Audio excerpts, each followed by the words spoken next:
আমাদের স্বাধীন বাংলাদেশে যে ফ্যাসিস্ট সরকারকে বিতাড়িত করতে পেরেছি, এর উদ্দেশ্য হলো বাংলাদেশে বাক স্বাধীনতা, ভোটের স্বাধীনতা, কথা বলার স্বাধীনতা, রাজনৈতিক স্বাধীনতা, ধর্মীয় স্বাধীনতা এইসব নিশ্চিত করা।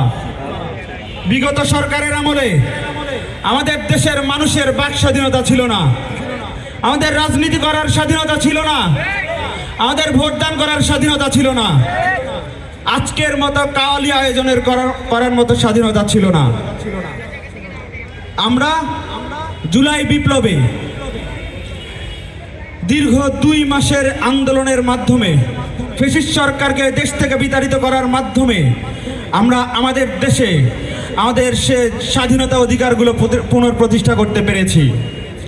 আমাদের এই স্বাধীনতাকে সমুন্নত রাখার জন্য, আমাদের জুলাই বিপ্লবের ইতিহাসকে সমুন্নত রাখার জন্য আপনারা আপনাদের জায়গা থেকে গান, কবিতা, সাহিত্য, ম্যাগাজিন, কাওয়ালি সন্ধ্যা এবং বই রচনা করবেন।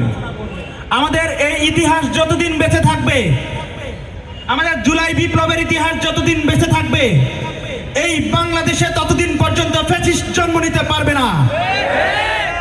তাই আমাদের এই জুলাই বিপ্লবকে সমুন্নত রাখতে আমরা একসাথে কাজ করব।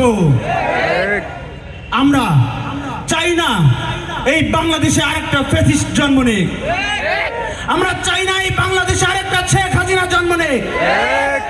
আমাদের বাংলাদেশে ফ্যাসিস্টের বিমূর্ত প্রতীক ছিল বঙ্গবন্ধু শেখ মুজিবুর রহমান। আমরা 72 থেকে 75-এর ইতিহাস জানি না, আমাদের কাছে 72 থেকে 75-এর ইতিহাস লুকিয়ে রাখা হয়েছিল এবং বাংলাদেশকে একটা একক রাজনৈতিক দলের বাংলাদেশ হিসেবে প্রতিষ্ঠা করতে চেয়েছিল শেখ হাসিনা। আমাদের বাংলাদেশে ভারতীয় আধিপত্যবাদ বিস্তার করতে পেরেছে খুনি শেখ হাসিনার মাধ্যমে। ভারত আমাদের দেশে চক্ষু রাঙিয়ে কথা বলে, তারা আমাদের দেশকে তাদের অঙ্গরাষ্ট্র হিসেবে প্রতিষ্ঠা করতে চায়, কিন্তু আমরা বাংলাদেশি চোখে চোখ রেখে কথা বলবো। আমরা কোন ধরনের আধিপত্য বিস্তার করতে দেব না।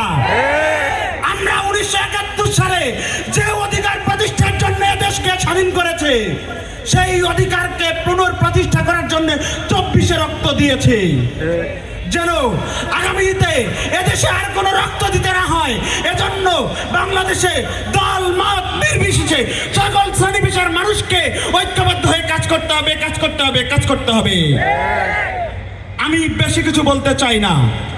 আমরা জুলাই বিপ্লবের গণ-অভ্যুত্থানের মাধ্যমে, ছাত্র নাগরিক গণ-অভ্যুত্থানের মাধ্যমে আমরা যে ডক্টর ইউনূস সরকার ইন্টারিম গভর্নমেন্টকে আমাদের রাষ্ট্র পরিচালনার দায়িত্ব দিয়েছে, আমাদের উচিত এই সরকারকে সময় দিয়ে সকল ধরনের সহযোগিতা করা। আপনারা আপনাদের জায়গা থেকে আমাদের এই সরকারকে সহযোগিতা করবেন, আপনারা সহযোগিতা করবেন। আমাদের এই সরকারের বিরুদ্ধে ষড়যন্ত্রে লিপ্ত হয়েছে কুচক্রী মহলেরা। আমরা এই খুনি সরকারকে এদেশ থেকে ছাত্র নাগরিক গণ-অভ্যুত্থানের মাধ্যমে দেশ থেকে বিতাড়িত করতে পেরেছি। আমরা কোন ধরনের ষড়যন্ত্রে ভয় পাই না। আমাদের দেশের যে সংস্কারগুলো প্রয়োজন রয়েছে, পুলিশ সংস্কার, প্রশাসনিক কাঠামো সংস্কার, শিক্ষা ব্যবস্থা সংস্কার, রাষ্ট্রীয় ব্যবস্থাপনা সংস্কার, আপনারা জানেন আমাদের এই দেশকে গণভবনমুখী করা হয়েছিল। আমরা সেই জায়গা থেকে বের হয়ে আমাদের রাষ্ট্রকে জনগণমুখী করতে চাই।